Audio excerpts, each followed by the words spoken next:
Boa noite a todos, é um prazer enorme estar aqui. Obrigada, Dialog, obrigada, Distrito. Sou ex-cliente da Dialog, lá na Via Varejo.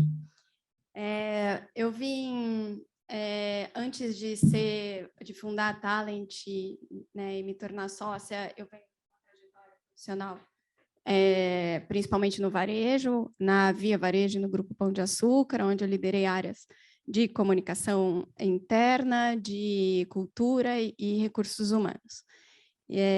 Vim para a Talent em 2019. A Talent Comms é uma agência de comunicação focada em employer branding e em cultura organizacional. E eu fui convidada aqui hoje para a gente falar um pouquinho sobre o papel da comunicação, sobre como a comunicação interna pode ser aliada na cultura organizacional e na experiência de trabalho. Pode passar aqui.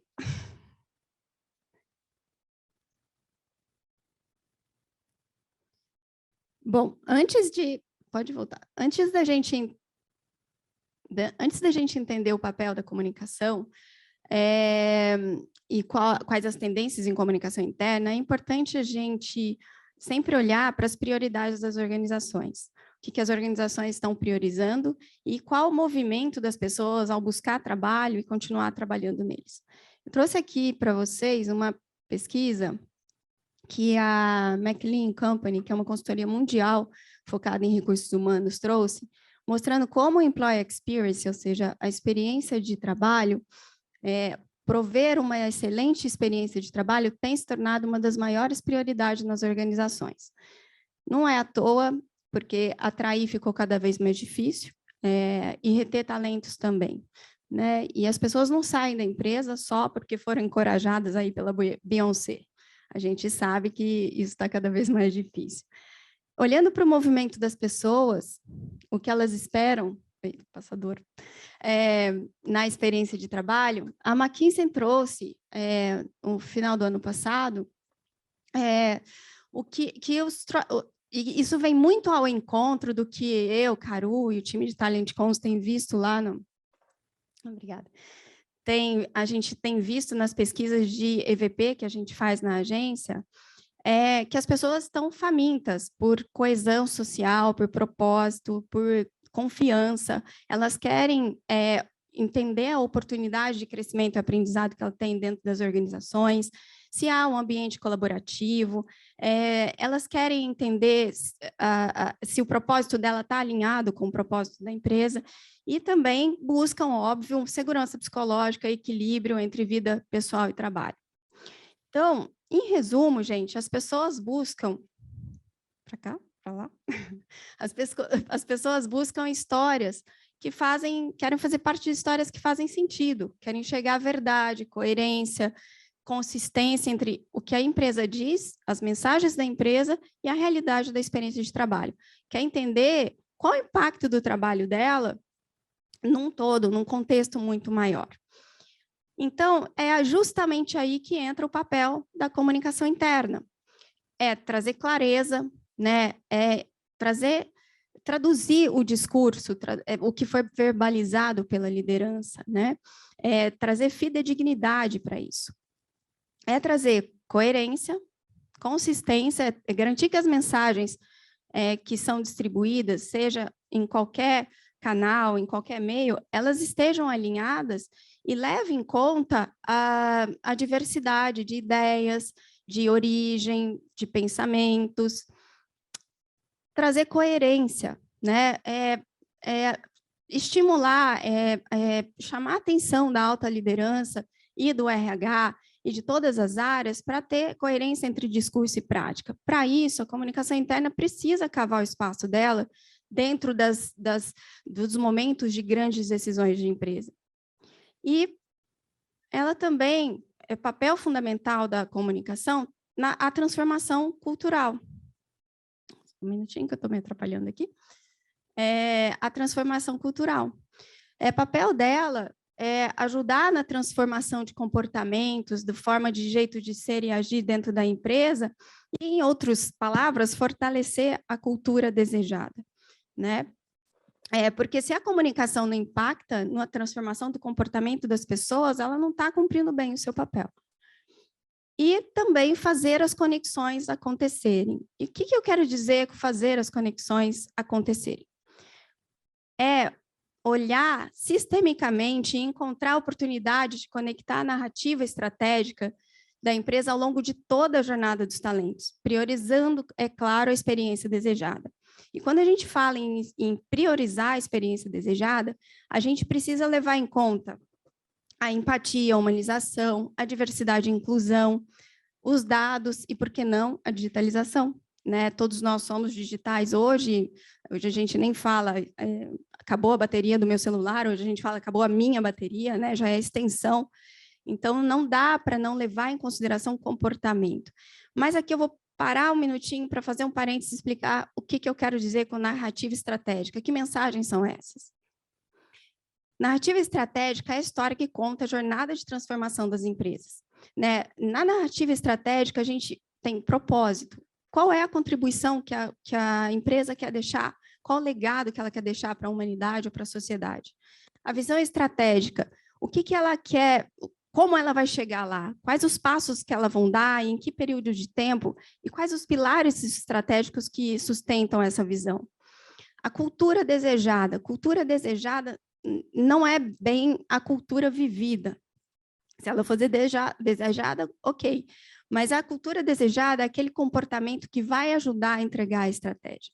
Né? São princípios que a empresa não abre mão, que dá justa causa, como respeito, integridade, ética, e são também comportamentos que as pessoas, a forma como a gente se relaciona dentro da empresa e com os nossos stakeholders, com os nossos clientes.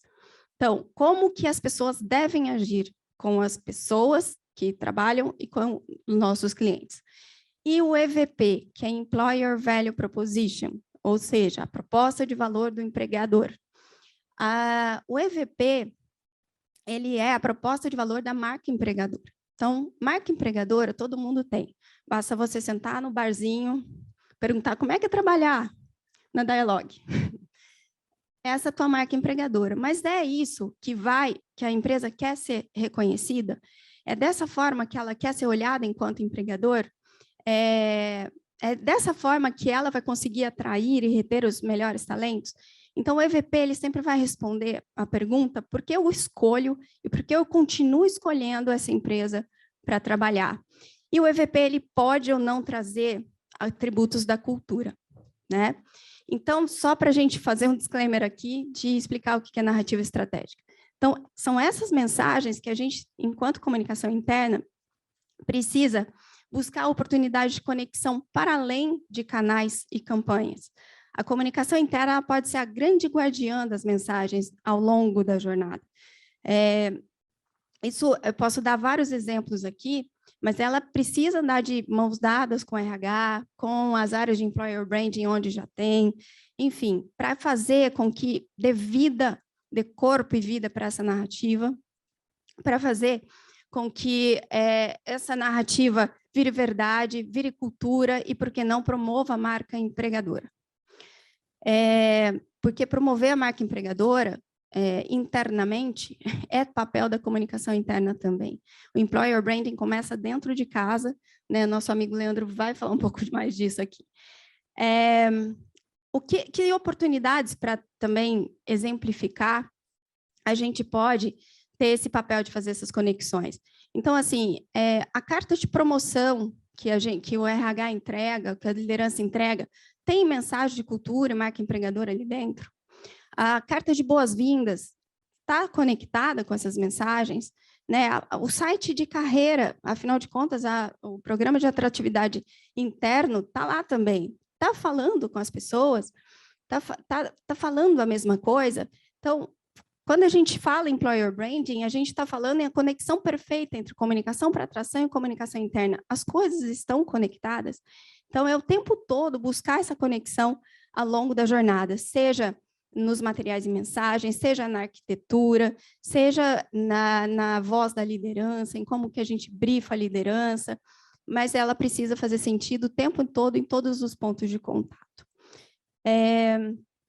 Porque quando a gente faz isso, gente, a gente dá sentido, a gente dá o porquê das coisas para as pessoas. E por mais operacional que as pessoas, né, que o cargo de algumas pessoas, a função de algumas pessoas nas empresas, elas precisam entender o porquê para se engajar, para entender que faz parte de uma história maior e dar o seu melhor. E também sentir essa experiência de trabalho. Um exemplo muito claro que amarra todas essas pontas é o Carrefour. Carrefour ele tem um propósito super nobre, que é mudar a forma como o mundo se alimenta, liderar a transição alimentar no mundo.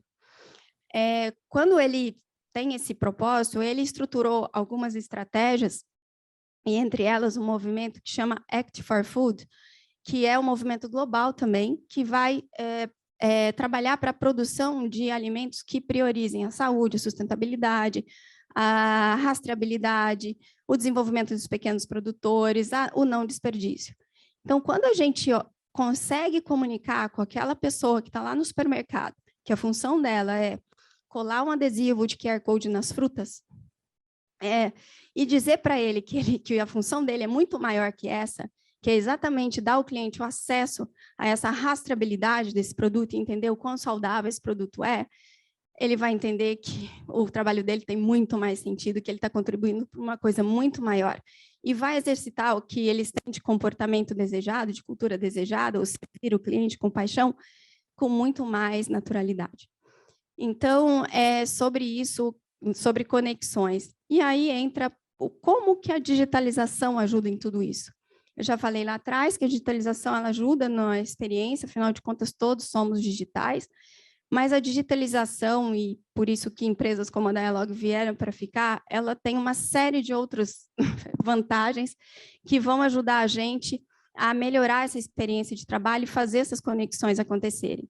Ela alcança, ela inclui. Recentemente, a gente recebeu na agência, o Léo está aqui comigo, ele que trouxe essa solução de falar com semi-analfabetos, né, em um cliente nosso. A gente usou a inteligência artificial para gravar áudios com linguagem super acessível, super informal, para passar as mensagens, dialogar com essas pessoas.